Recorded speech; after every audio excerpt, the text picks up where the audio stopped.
撳一下呢度。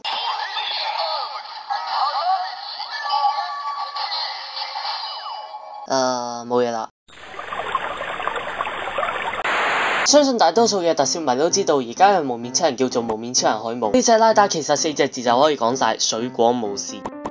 到底水果同埋武士點樣可以扯得上關係呢？其實我都唔知道。聽講好似係 Bandai 無啦啦提出水果呢個主題嚟玩交叉啊製作人。杯龍可以想象到當時製作人嘅心理掙扎到底係幾咁激烈。當時嘅情況就好似你花咗成日嘅時間畫好咗一幅畫，之後有個小學家喺呢幅畫度畫咗個橙之後叫你搞掂佢。你玩我啊？咁樣睇翻出到海姆呢個樣其實都係算唔錯噶啦。咁其實海姆就係用一個叫做 Lost Seed 嘅鎖嚟變身嘅。當然出咗玩具啦。因為杯龍都好佩服製作人可以喺一啲咁無理嘅情況之下都整到好似海姆呢啲造型出嚟，所以杯龍就打算買一個玩具版嘅 Lost Seed 嚟玩下。杯龍邊有咁正經啊？其實只係因為杯龍睇咗人哋條片之後有啲心喐喐，想買個鎖嚟玩下啫。激動嘅杯龍睇完條片，第二日放咗學之後就即刻衝咗去玩具反斗城嗰度啦。通常玩具反斗城前邊咪有啲扭蛋機嘅，杯龍就好好彩咁樣見到仲有2個扭蛋機係有 Lost Seed 扭嘅。睇一睇個價錢牌，咦40蚊，仲要只係可以用八達通嚟俾錢。杯龍喺一個八達通剩翻30幾蚊嘅情況之下，做咗一個好正確嘅決定，就係花1粒鐘嘅時間行去 7-Eleven嗰度幫八達通入翻1嚿水。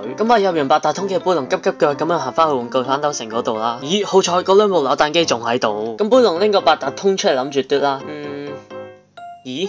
喂，冇玩啊？係啊，冇錯啊，嘟八達通嗰位壞咗啊！大佬 Lost Seed 嗰2部扭蛋機冇壞到喎，完全冇問題喎，只係因為呢個死人嘟八達通嘅位壞咗，所以我就諗唔到我想要嘅 Lost Seed啦。哇，真係玩嘢中嘅4次元生命體啊！杯龍當時嘅情況就好似俾一個名為叫玩嘢嘅人打中咗一下頭，之後佢穿越咗空間再打多我一下頭，真係無奈啊！無奈嘅杯龍就同玩具反斗城嘅職員講翻話嘟八達通嘅位壞咗啦。個職員就話啦，其實呢啲扭蛋機都係 Bandai 嚟寄賣㗎咋，我哋冇鎖匙㗎，幫唔到你唔好意思啊。就係咁樣，無奈嘅杯龍俾玩嘢打住翻屋企啦。到咗第2日，杯龍放咗學之後又去咗玩具反斗城嘅門口前邊。通常呢啲扭蛋機壞咗1日之後都未必會整得翻好噶嘛。杯龍原本只係諗住過去睇下噶啫，跟住一望，嘟八達通個位竟然整翻好啦。杯龍梗係好開心啦，即刻衝咗過去，揾啊揾，唔見晒，有 Lost Seed嘅扭蛋機全部都唔見晒。喂，有 Lost Seed嘅扭蛋機有2個嘅喎，你做乜2個都換走晒佢啊？就算係換走晒都好啊，你換啲新嘅Lost Seed翻嚟咁咪得咯。得啦，呢個真係玩嘢中嘅究極生命體啊！我而家真正咁樣確認到 Bandai 個女完全就係由玩嘢構成出嚟噶啦。一諗到呢一點，杯龍就即刻嘔咗一大堆血出嚟，而啲血就越嘔越多，啲血嘅推力甚至將杯龍送咗去吉之島嘅玩具部。杯龍嚟到呢度咁就睇下有冇Lost Seed啦，結果發現梗係冇啦。杯龍諗緊啲Lost Seed係咪擺咗入去倉入邊呢？咁就問下啲職員。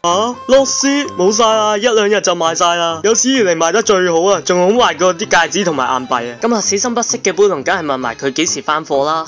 我哋唔知㗎喎，睇下 Bandai 幾時派貨俾我哋嘅啫喎。聽到喺呢度，杯龍就開始諗啦。其實玩具反斗城前邊嗰啲Lost Seed扭蛋機根本就唔係俾人換咗落去嘅，而係根本俾人扭晒先換咗落去。喪心病狂啊！佢哋扭緊扭蛋機嗰陣時，我仲翻緊學噶。杯龍又嘔咗一啖血，直接瞬間轉移咗翻屋企啦。喺呢個之後，杯龍問翻啲同學問下佢哋喺邊度可以買到啲Lost Seed啦。而有位同學就話天水圍嘅零食物語本身有Lost Seed賣嘅，但係最近唔知點解唔見咗。另外一位同學就同我講話，佢原本想去元朗嗰度買Lost Seed嘅，但係佢一入到去零食物語嗰度就見到食活我搞空晒。